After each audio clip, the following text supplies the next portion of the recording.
Dwi Fahira. Saya dari Prodi Ekonomi Syariah Fakultas Keislaman Universitas Trunojoyo Madura. Kali ini saya akan membacakan orasi. Tentang UKT.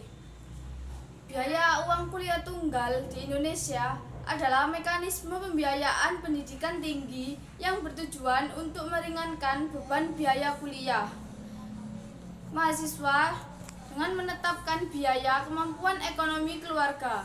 Meskipun tujuan uang kuliah tunggal adalah untuk membuat pendidikan tinggi lebih terjangkau dan inklusif, ada beberapa aspek yang perlu dipertimbangkan dan dikritisi dalam penerapannya. Pertama, uang kuliah tunggal diharapkan dapat meningkatkan akses pendidikan tinggi bagi seluruh lapisan masyarakat.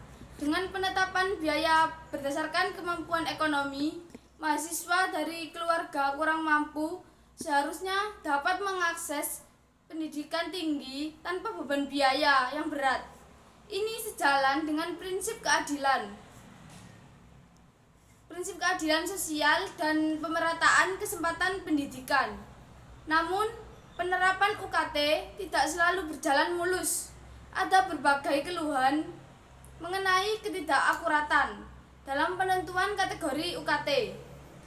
Banyak keluarga merasa bahwa penilaian kemampuan ekonomi mereka tidak mencerminkan kondisi yang sebenarnya, sehingga mereka dikenakan UKT yang lebih tinggi dari kemampuan mereka.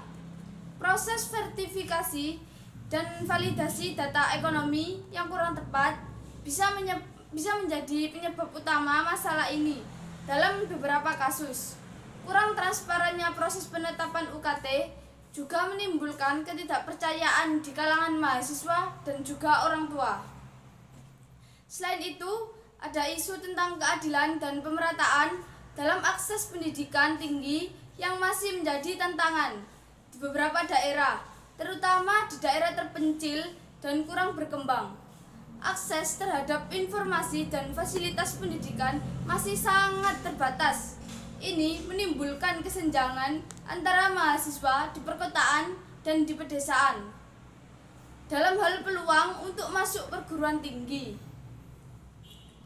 Untuk meningkatkan efektivitas UKT dan akses pendidikan tinggi, ada beberapa langkah yang bisa diambil.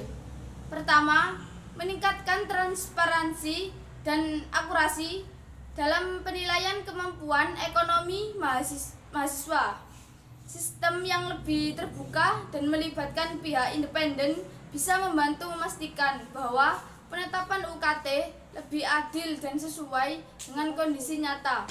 Kedua, pemerintah dan institusi pendidikan perlu meningkatkan upaya penyebaran informasi serta memberikan bimbingan dan pendampingan kepada calon mahasiswa dari daerah-daerah terpencil. Ini bisa dilakukan melalui program beasiswa, bimbingan belajar gratis, dan fasilitas pendukung lainnya. Secara keseluruhan, UKT memiliki potensi besar untuk meringankan beban biaya pendidikan dan meningkatkan akses pendidikan tinggi di Indonesia.